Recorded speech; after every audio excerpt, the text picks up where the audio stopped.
everyone. Welcome to tonight's panel. It's so great to have everyone here. I'm Catherine Martinez de Leon, and I'm the Director of Events for the LA chapter of the Children's Media Association.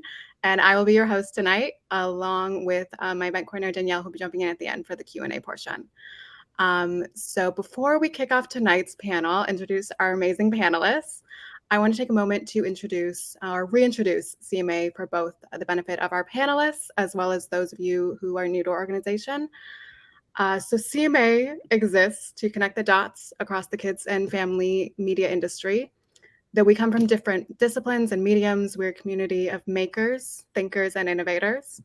We believe that by learning and playing together, we strengthen ourselves, our community, and content for kids. We have chapters in New York, in LA, and in San Francisco. And we have virtual members all over the world. And together we believe CMA is helping to build the future of our industry. Also, as a reminder, CMA is run entirely by volunteers, and although we already have a great team working behind the scenes, we're always looking for members to get more involved. So if you're at all interested in taking a leadership role or a support role, please contact us. As a reminder, your CMA membership offers benefits and perks: our job board, our video library, our member discounts, our mentorship program, our workshops and events like this one. So just make sure to follow us on social media if you're not already, and check the website to stay up to date on everything we have going on. All right, so tonight we are joined by two amazing and incredibly talented children's book authors and illustrators who are very active in the publishing field. As Halloween is coming up very soon, many kids will be picking up spooky themed books to get into the holiday spirit if they haven't already, given it's tomorrow. And our two panelists today have written wonderful books doing just that. From an interactive story experience on a Halloween night gone wrong to a young werewolf's first day of school jitters. Both of our panelists deeply understand the importance of creating meaningful, educational, and entertaining book content for kids. By adding monsters and supernatural characters to the mix, we learn that our monster friends have similar aspirations and fears as our little human friends do. And we're so excited to share these stories more tonight. And now for the best part, let's introduce our two panelists, Benson Shum. Benson is an award-winning children's book author and illustrator. He uses watercolor, ink, and digital tools to create the illustrations. His books, Anzu the Great Listener and Anzu the Great Kaiju, were selected as Kids Indie Next List recommended by the American Booksellers Association. Alex's Good Fortune, one of his books, was selected to be part of Dolly Parton's Imagination Library. Both Little Seed and Anzu the Great Kaiju were Canadian Children's Book Center Best Books for Kids. Anzu the Great Kaiju was also awarded the Sakura Medal and the Children's Literature Council of Southern California Award for Outstanding Achievement in Socio-Emotional Literature. But aside from writing and illustrating, Benson is also an animator at Walt Disney Animation Studios, not far from where we are right now, where he was part of films such as Frozen, Big Hero 6, Zootopia, Moana, Frozen 2, Encanto, and Wish. He's originally from Vancouver and now lives in sunny Southern California. Welcome, Benson. Thank you. Great to be here. Excited to have you here. And last but not least, Vicky Fang. Vicky is a children's book author as well, and illustrator. Vicky writes and illustrates books to encourage kids to be creative problem solvers, whether it be in STEM, at home, or with friends. She's the author-illustrator of 22 new and upcoming books for kids, including Lila and the Bots, Invent a Pet, Friend Bots, Best Buddies, and Ava Lynn. Vicky is also a UX designer and creative director with 14 plus years experience creating delightful and innovative products with a focus on new technology and digital physical interactions. Outside of writing and reading books, she enjoys eating, doing paper craft, crafting new things, dancing, and playing with her kids. She lives with her husband, 2 boys, and 1 pet rhinoceros beetle in Mountain View, California, up north. Welcome, Vicky. Thank you. Excited to be here. All right. So before we get started, I just want to remind everyone that we will be reserving the last 10 to 15 minutes for the Q&A portion of the panel. So whether you're watching on LinkedIn or whether you're watching through StreamYard, just send your questions through the chat to our panelists, and Danielle will be collecting those, and we'll try to get through as many as we can at the end here. All right, guys. So for this first part, we wanted to kind of talk just a little bit about you guys, how you got into writing. As many of us here, I think, have an interest in publishing, maybe our own books, or just kind of how that world works. So we'd love to hear kind of how you both got into writing your own books. I was working as a product designer when I started writing books. I was working designing products for kids and families at Google, and I was having kids of my own. And when I would come home from Google, I would be reading books with my kids, and I just fell in love with that experience so much. And so I started writing on the side, which I think a lot of people do. You know, you keep your day job and start writing. And as I dug into the world of children's books, I realized there are a bunch of great communities to join. So I joined SCBWI, which is the Society for Children's Books Writers and Illustrators. I joined 12 by 12, which is another great writing community.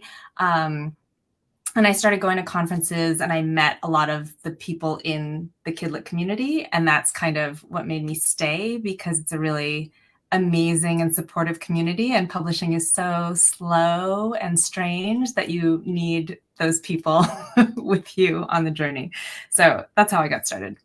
Awesome. And that's probably, I know, kind of off of that, you two met virtually kind of, I think, through probably your similar organizations. I guess, how did you guys meet, become virtual publisher friends? I think we just met through like the Twitterverse, the former Twitterverse. Yeah. I would see like Yeah. Vicky's amazing books, and I'll like it and stuff like that. Tweet it. So I think that's how most of us actually meet, is through social media, and then if we're lucky, we can meet in person at SCW conferences, right? So yeah, because writing is such an isolating job, I guess you'd say. So when we get to like meet with other Kidlit folks, it's this weird feeling where it's this immediate like connection, and you're like, okay, we can just cut through the surface stuff and just really talk about the I don't know that's how you feel, but it's how I feel whenever I meet other people that is in the writing community. So it's pretty amazing. Yeah. And well, because no one else thinks about children's books as much as we do. So you're like, I need to talk to you about this. Yeah. Completely. So Benson, then how did you, being an animator, how did you get into children's lit? Yeah, it's not a direct path. I think it's different than most people. So working in animation, when I got to Disney, they had a children's book program at the studio where they encourages artists at the studio to kind of create their own stories. And I was always drawing because I studied 2D animation before, so I was always illustrating and stuff, but never thought I would get into books. But I thought, why not try it? So I wrote a rough manuscript and gave a few illustrations to kind of show what the book would be about. And then there was a big selection process where they had Disney Hyperion representatives over there and our studio directors, and they would pick which stories move forward. And luckily mine was chosen. And then I worked with Disney Hyperion to create my first book. And even then, I didn't know anything about publishing. I kind of pretty much made it in a vacuum with the editor and the art director over there. So then after that, I really fell in love with the process and decided to learn it as a second career, and went to SCBWI as well, and learned what an agent was and what a picture book dummy was and all that kind of stuff. And that's kind of how I got started, really. Yeah. It's interesting. I didn't even realize they would have a program like that. Was it directly through the animation studio or just through Disney? It was through the animation studio. It was a partnership between Disney Hyperion and our studio, but the unfortunate program doesn't exist anymore. But there has been a few amazing artists that has went through that program as well. That's amazing. I mean, yeah, why not pull from the talent you already have? Yeah. We might as well just dive in, because I'd love to hear more about the books we're here to talk about. So is there anything you guys want to tell us, just to start off, kind of like, what are kind of the origins of these stories? Like, how did you first come to think like, oh, this would be a great idea for a children's book? Yeah, so with First Night of Hollow Garden, so with this book, I kind of thought like I wanted to write a story about werewolves, just because I just love mythical creatures. Sorry, things are wildfire. And I thought, well, werewolves, they transform, and also thinking about when you go to school, there's always that fear of what if you don't transform. Like I always think about the twist of how change, kids go through change. Even adults go through change a lot, right? And if I put it thinking in the mindset of a kid, going the first day of school, making new friends, being in a new environment, also kind of matches the idea of transforming for the first time into a werewolf and the fear of what if I don't transform? What if I stay human? How would I fit in with all the other kids in the class? Do other kids feel the same way? Um, and and that's kind of how that was the seed of how I got into writing the story. And then from there, I just kind of, after many revisions, came to the story we came to. So Was it always a werewolf? Did you think of any other kind of like transformed monster, but it was always just a werewolf in your head? so it was, yeah, it was a werewolf, but then at one point I thought, what if they all transfer to different types of animals? So it was like going to be a werepaka, a werebunny, a were anything, right? So and that makes it also a diverse group of different types of were animals. But in the end, we decided to keep it just to simplify the story, because sometimes I feel like as picture book writers, we tend to want to complicate or make it really like, I don't know if you feel the same way, Vicky, where we want to make so much in this short amount of time that sometimes we have to take a step back and simplify our story. So then what we're trying to say is more direct and clear, if that makes sense. Definitely. It's almost like you're preparing almost for like a Marvel universe of your book. That's Yeah, going through this one to yeah, begin in with. 32 pages. No, yeah, I know, 500 words or less. yeah. I took a children's book writing course, and I'm amazed by what you guys do, because I was like, I couldn't keep it that concise. It's hard, yeah. Yeah, Vicky, how were you kind of inspired to write your book? Was it something you kind of always wanted to? Because yours is a little bit more like definitely Halloween themed, I noticed. Yeah, so The Boo Crew Needs You. This is my book. I didn't illustrate this one. I sort of illustrate half of my books. This is illustrated by Saoirse Liu, and she did an amazing job. But this one, I wanted to write a book about teamwork. So I wanted to write a book about these characters that have to work together to do something. And since my kids love Halloween, I decided to make it a Halloween book. And then as I was writing it, I realized, what if the reader was part of the team? So the book is interactive, and the reader has to do something on every page to sort of help save Halloween. Yeah, so like every spread, there's something that you have to do to help the team save Halloween. And it's been really fun to read aloud with kids, because they just come running up and they're like, I'm going to press the button. And so you have to press the button or tip the book or blow the candle out. Yeah, it's been really fun. That's amazing, because that's kind of a theme in a lot of your books, right, Vicky, is interactivity. Yes. Yeah. So with this one, I know because it's only on our screen, like when you press, like, are there like little flaps, or is this one just kind of like? No, it's just right. It just moves the action along. So when you turn the page, you see what happened based on your actions. So like you have to glue the pumpkins together, and then you see them all fixed, and you go through the book that way. I love it, though. I mean, because that's how you keep kids engaged sometimes. It's a little more interactivity. Yeah. No. Yeah. I love this. Yeah. So Saoirse did a great job with the character design. They're so cute. And that was something too, when I was writing the book, my kids love Halloween, but they get scared very easily. So I wanted to make sure it was really cute, and Saoirse did an amazing job. So yeah. They're so cute, because that is something I think I want to ask both of you guys, because obviously both your main cast of characters are kind of kid-sized, if not kids. I think they're all kids, right? Yeah. Ish. Yeah. And because that's a tough thing when you're writing something that's supposed to be like a little bit more spooky-ish, to make it cute. And I think, both of your books really do accomplish that. So yeah, what are the characters' names here? So this is Luna, Bones, and Fang, which I realize is my last name, but it's a rhyming book, and Fang made sense for rhyming. So, And then Benson has a character named Fang also in his book. I think it's just, my name goes with the spooky theme. It makes sense, Fang.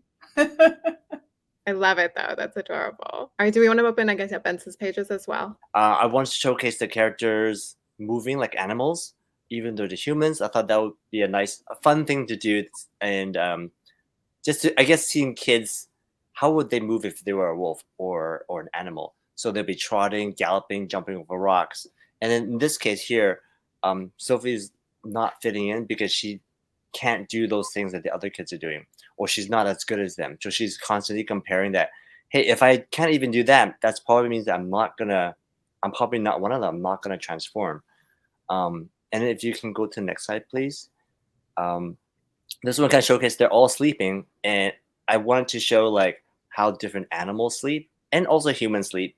So whether they're sleeping with a toy like a toy bone or a toy like a sports toy, like squeaky toy, or sleeping on a pillow like my dogs sleep on a pillow like that, um, or just sleeping on their tummy. Like I thought that was really kind of fun for nap time to kind of showcase their personality, even though they're just lying there. Because I think everybody sleeps differently, and I thought that was a fun thing to kind of showcase with some animal characteristics.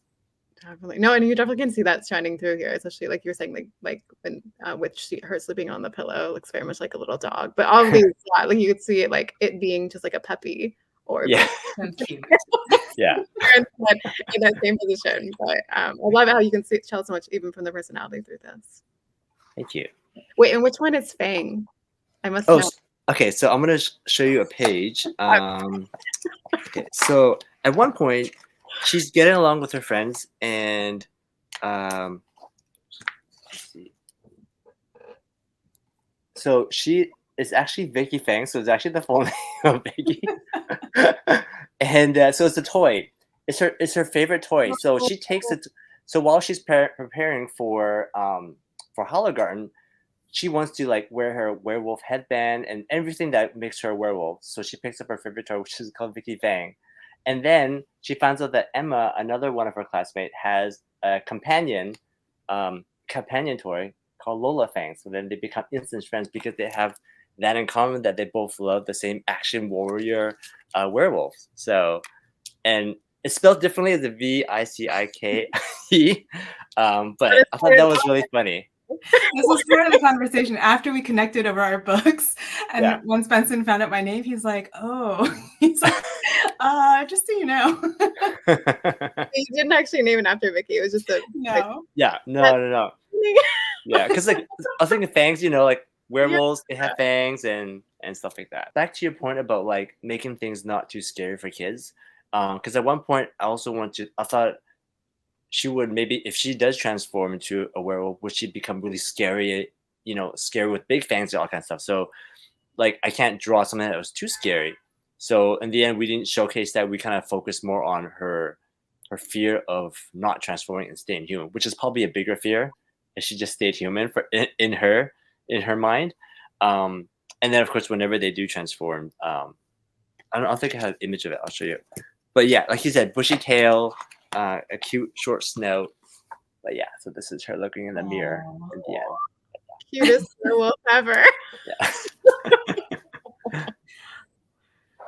I was curious, kind of. I know, Vicky, you said you didn't illustrate this particular one. But as far as like the illustration process, do you guys are you already sketching kind of when you're already kind of drafting the book, or does that wait till you finish actually writing the book, or it's kind of a mix usually with your process?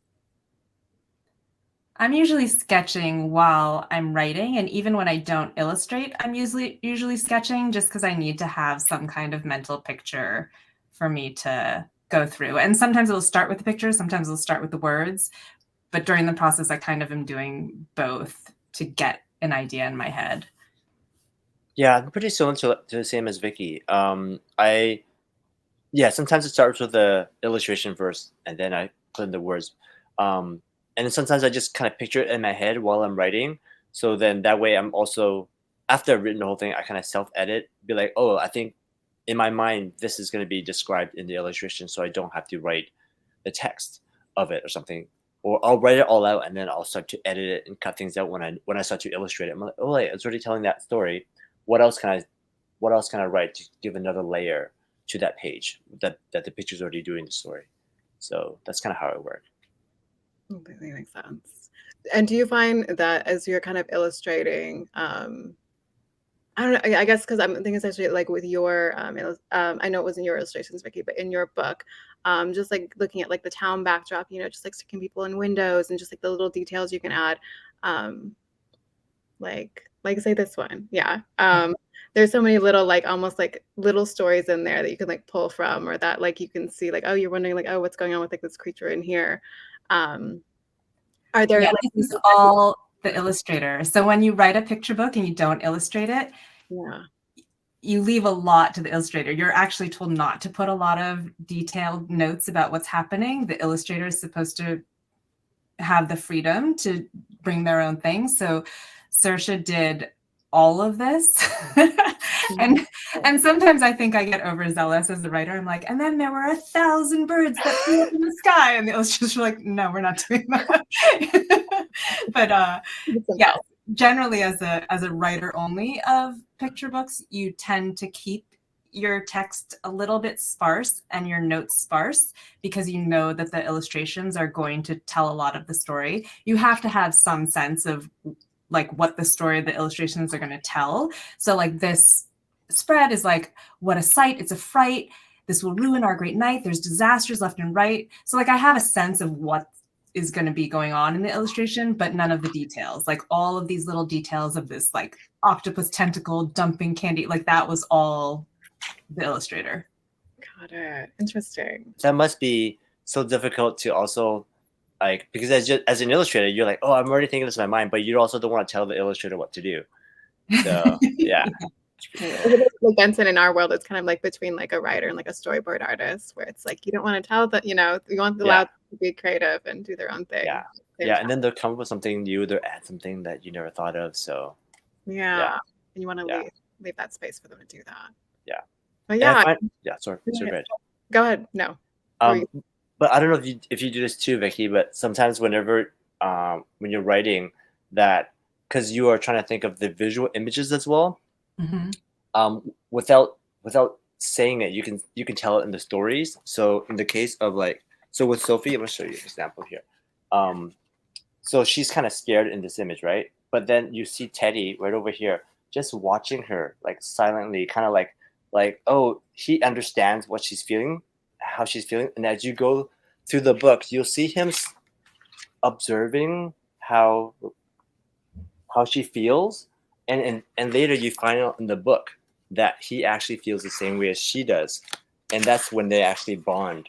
Because I didn't actually have to say that oh, Teddy feels that way, and that's how they connect, made that friendship. Is just a subtle thing. The characters in the background, or just being there, and when you go back, you start to see, oh, it's not just Sophie that's feeling this way. There are other kids that feel it. So it's a subtle way of telling another layer of story that as an illustrator you can do.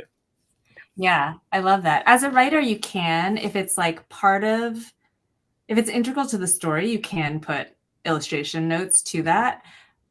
But if it doesn't ever appear in the main text, it's a little iffy to be like, and then I want this other storyline in there too, But if it came around where like, you had a line and then Teddy gave her a big hug, you could have those notes like leading up to it. Yeah. Right.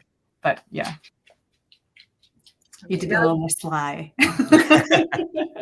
Definitely. No, that's so interesting though that you had both experiences.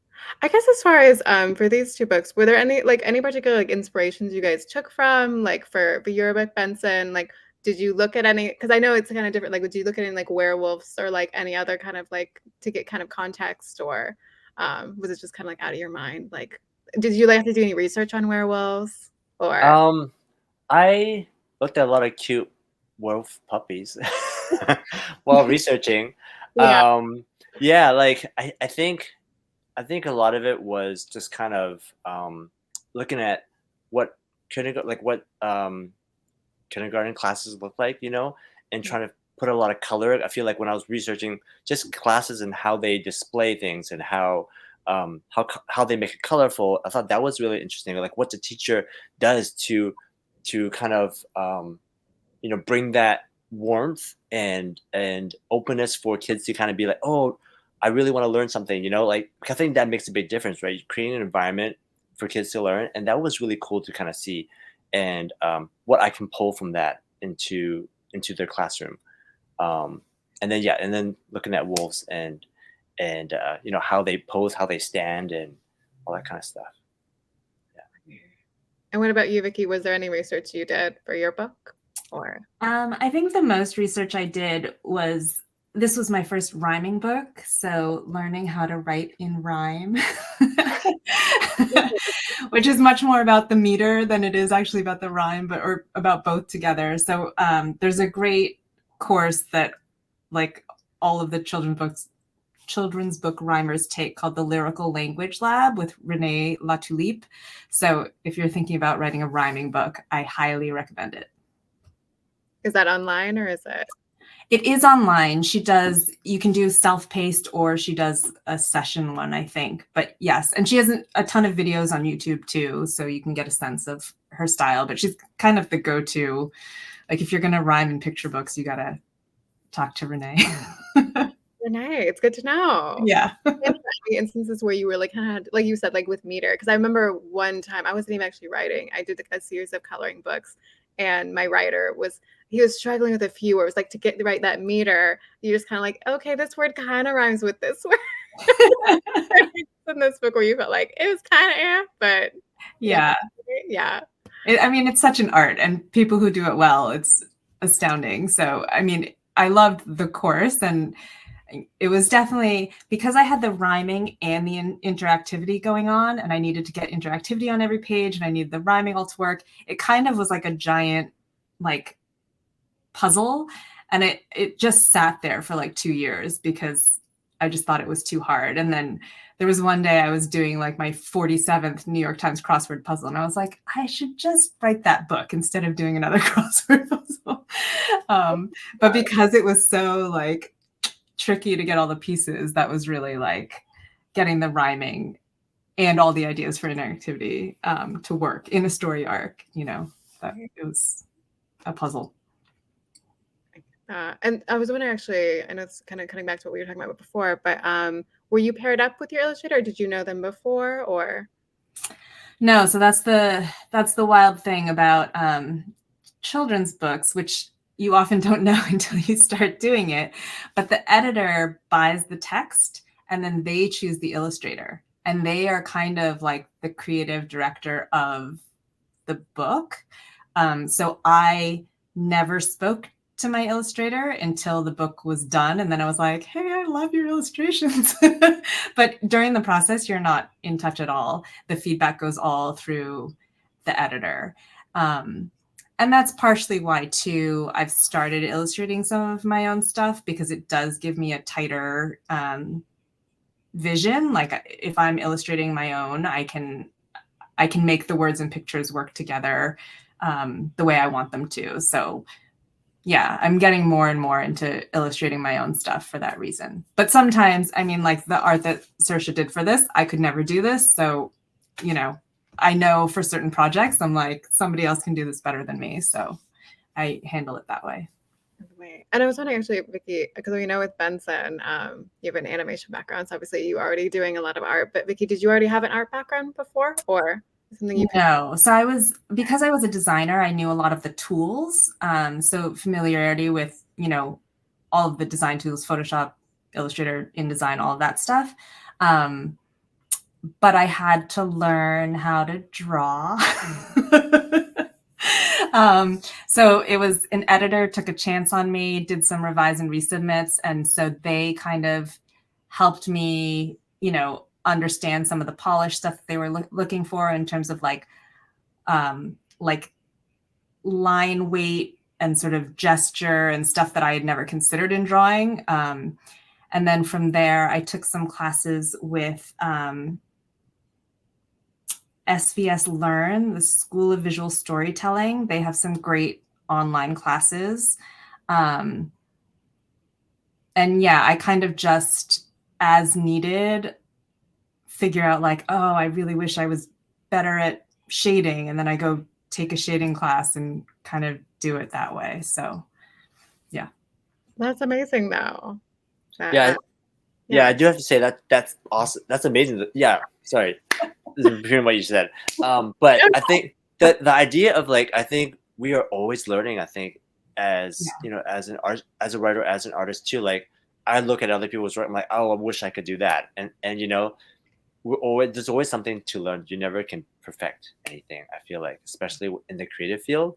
So Yeah. Congrats, man. That's amazing. Oh, thank you. Well, that's what I love too about the writing is there's always like a new aspect. And because you're sort of a self-starter and you get to pick your projects, you can say like, oh, I want to try to do this. And you just try to do it. And either it works or it doesn't. And you learn from it. And your agent tells you this is good or no, it's not.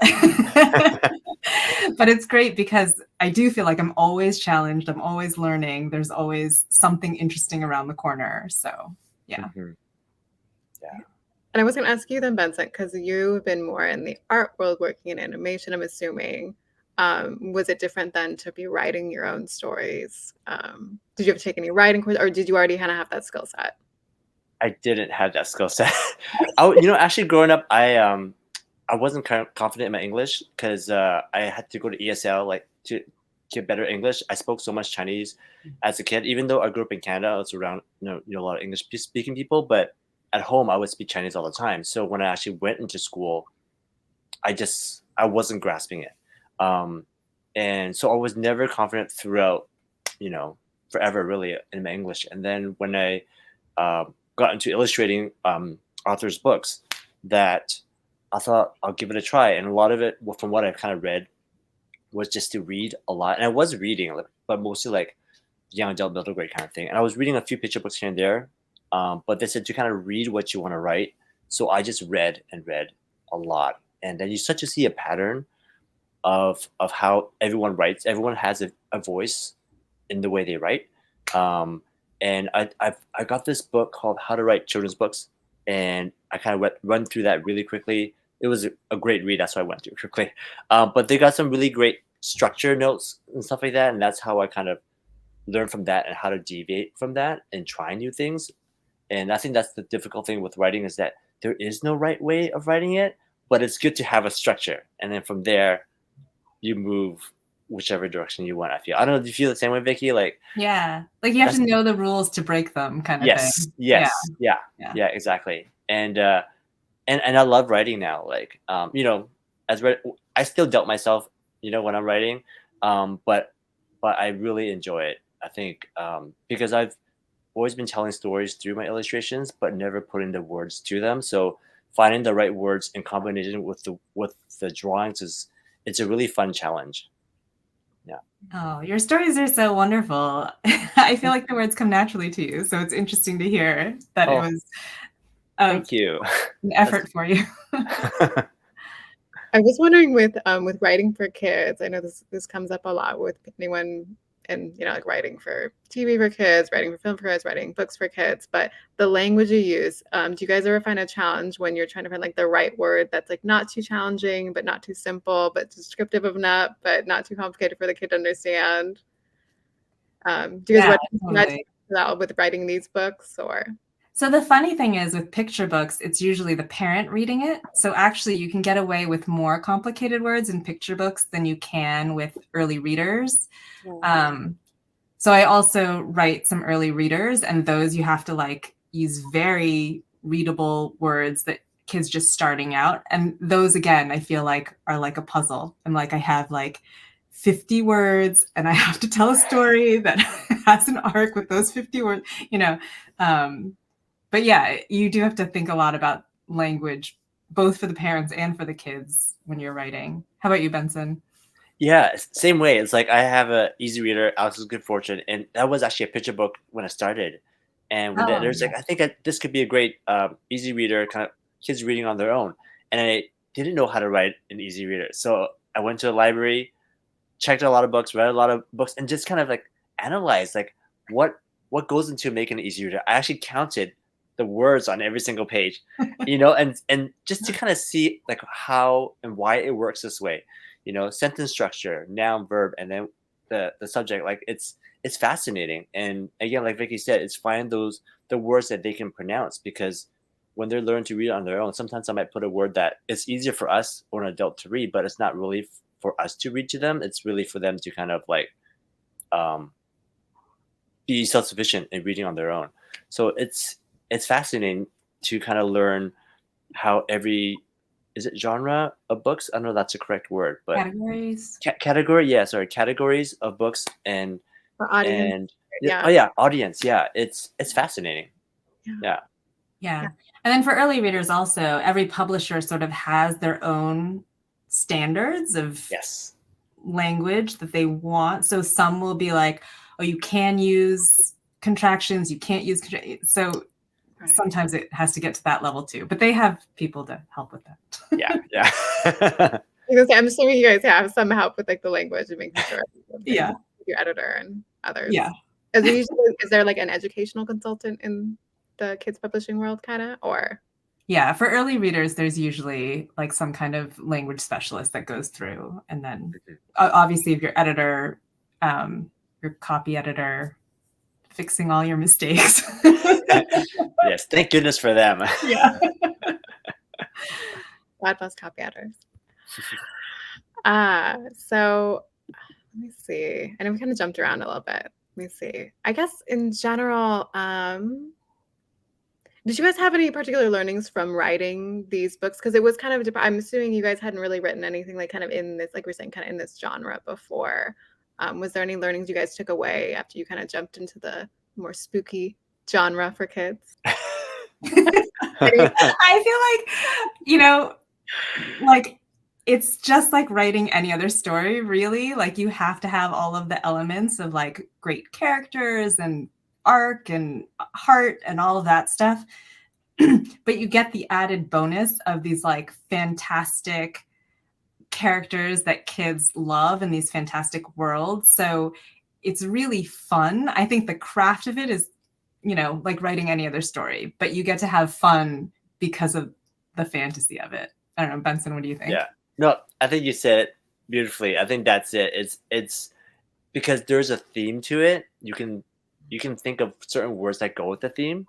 That's why I use Fang, because it's like werewolves, teeth, and then I like to find words that match it. So, like whether it's moon or darkness or bats, I don't know. It's just there's a lot more words you can pull and have fun with them. Because if you're just writing a typical story, it could be anything. But I feel like you can really hone in on the language, which makes it even more fun to read and more fun for the kids to kind of like, oh, I got that little pun or something like that, Yeah, because it's words that I feel like, especially with kind of the Halloween season, spooky season, there's certain words that they'll see, they might be like learning to read, but they'll see those words posted somewhere like spooky or boo, Yeah. It's interesting to kind of think that it's just kind of like a casing of like spooky on it. Like it's still just it's a great story, great characters, but also especially I feel like with the illustrations, right, you can like lean in, like you were saying, to that as well. Yeah. I think it's really fun. I think a lot of illustrators want to illustrate Halloween themed things because there's so much rich imagery. Yeah. So many fun characters: the mummy, the vampire, Frankenstein. Final question. I know we kind of talked about this at the beginning, and we're just talking about kind of themes of your book. But what do you guys hope kids take away when they read these books with their parents? Is there any particular like emotions you want them to have, or particular lessons you want them to learn, or to that nature? Like themes of like that you're not alone, right? The feelings of being scared and anxiety, that there are other people that feel the same way as you, and also, showing kindness. At one point, Sophie sees Teddy, who's the other character that feels the same as her. She offers one of her food, like her wolfie grams, her graham crackers, they're wolf shaped, to him, and then it's like showing kindness, and then friendship and stuff like that, and that even if you don't transform, that is okay. Like we're still a pack kind of thing. Pulling those words again, wolf pack kind of thing, and yeah, just showcasing friendship and being together, even if we're different. That's actually wonderful. No, and that's a beautiful, especially for kids going into school, like where you've set your story. That's a big lesson and a big worry for them. I know, fitting in, and you did it so beautifully in this. Yeah. Thank you. Yeah, for the Boo Crew, I really want kids to feel awesome about themselves and about helping out to save Halloween. So like feeling like they have, the power to do great things. And then the other theme that's in the book is, there's a line in there that goes, I guess we all could use a hand, even the Boo Crew. So it's this idea that everyone needs help sometimes. And it's not, you should feel free to ask for help and feel free to help others. And that it's a team effort. And yet again, great lesson. Because kids, I think they naturally want to team up, but then sometimes you feel like, oh, like yet again, kind of like Benson's covered, like, oh, I'm insecure, I don't fit in. But yeah, you bring in your individual gifts and team together and save Halloween. Right. Yeah. Love it. All right. Well, I think we have a few questions from the audience. Danielle, do you want to jump in? You can ask, please. Hi, everyone. Hi, Danielle. Yes, we had a couple questions. I can go ahead and show one of them. When you work with an illustrator, what is your process for helping them understand your vision? And can you share about your process of getting them from the initial to the final versions of the characters with the illustrators? Yeah. So when you're working with an illustrator, so to get your vision to them, honestly, like I said, you have to be quite sparse. It's not really your vision. You have to get your story across, and the illustrator brings their vision. And it all goes through the editor. So you can provide feedback to your editor, but really the feedback is like, it's more technical than anything. It's like that illustration messes up the story because she's supposed to be sad and she looks happy, that kind of stuff. It's really a partnership where the illustrator is bringing their own vision to the story. So you just have to hope and trust that they are coming with something great, which they always do. So. But they have a sense of kind of autonomy a bit. Yes. Yeah, I think it really is a 50-50 collaboration, really. Even though they don't speak to each other in that time, that whenever I'm illustrating another author's book, I really want to do the best I can. So I'm trying to pull what is said, but also what can I also bring as a creator to add another layer of story to it as well. And yeah, whenever I get notes from the author, they're never really like, oh, change the design of this character. Because usually the editor would be there, be like, that's really the artist's job, is to create this character. But if you have comments on the story that's not really fitting, like you said, that would be something that you would adjust. Another question was from Daniel in terms of agents. How do you approach agents or find agents in this field of work? I kind of lucked out in the way I had my agent. She actually found me, but when I was looking for agents, I actually just Googled literary agents and found, just went through them. And what I did was, from what I heard also, was that I went through the agent's website and then checked out their submission list, but also see who they're representing. Because as an illustrator, if you want to illustrate, you want to see if the agent has the same sensibilities as you. Because if you tend to illustrate something that's more adult or more, very different, and that agent represents artists that tend to have more cute stuff, it may not be a right fit, so you don't want to be like wasting your time submitting to the agent and vice versa, right? So I would say, for me at least, look through who they represent and see if it's a right fit for you as well before you submit to them. Yeah, that's great advice. I think I went through, what they call slush piles. You just send it in and you hope someone reads it. But I did also have sort of background on who the agents were that might be interested in my stuff. And so the way that I found out about that stuff was being on Twitter, which I don't know if that still works, but a lot of Kidlit is on Twitter and they talk. So you get to know who the different agents are. There's something called manuscript wish list, which agents will sometimes post the types of things that they're looking for. Going to conferences is a great way, because a lot of agents will speak at conferences. And then word of mouth. So my agent, my critique partner and friend said, oh, this agent is looking for stuff that's like your stuff. You should send in to her. So I did, and that's how I got my agent. Yeah, I think it doesn't hurt to reach out to the author illustrators and just ask them what their thoughts are on this particular agent or their experience. Because I feel like the kidlit world is so supportive that we want the best for everyone. So I feel like if you should reach out and they have time, they will probably respond and give you some help or something like that.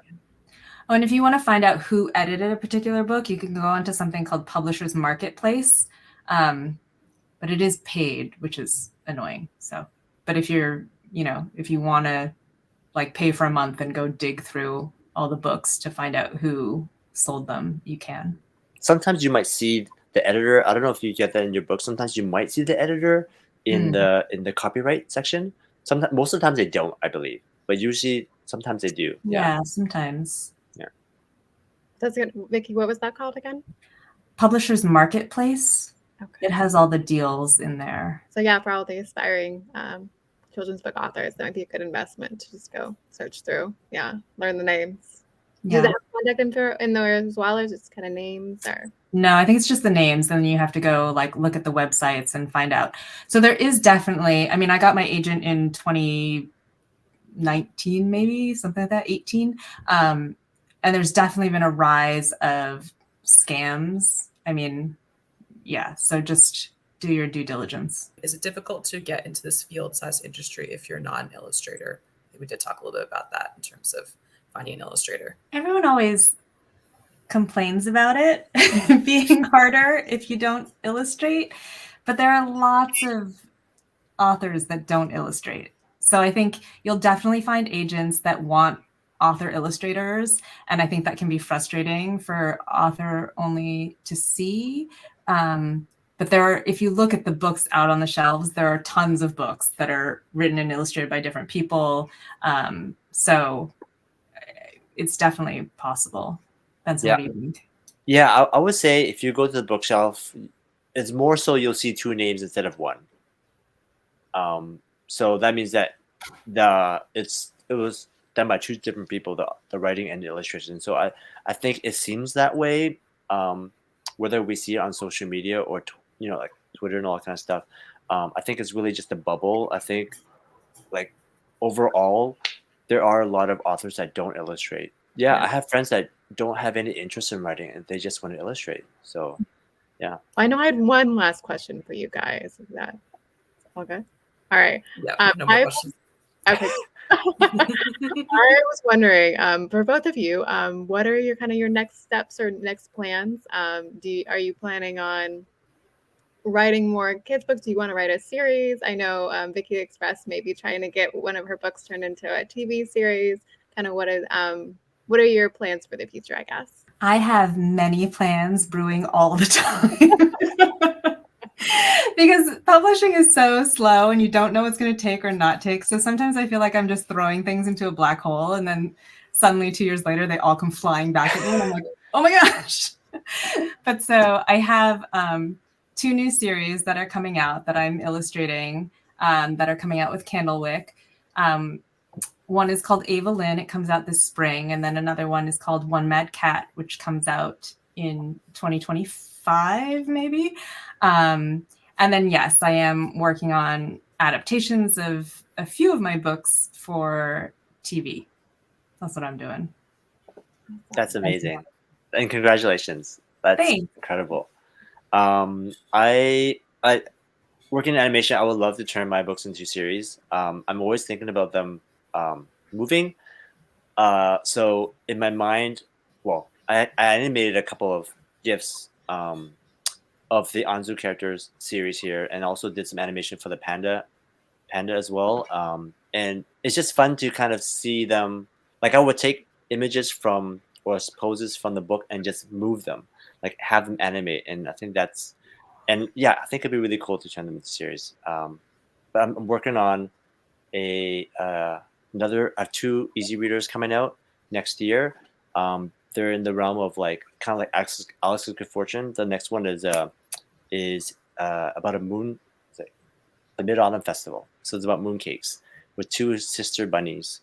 And then I have one that I'm working on now that's about line dancing. So the performance that you see during the Lunar New Year.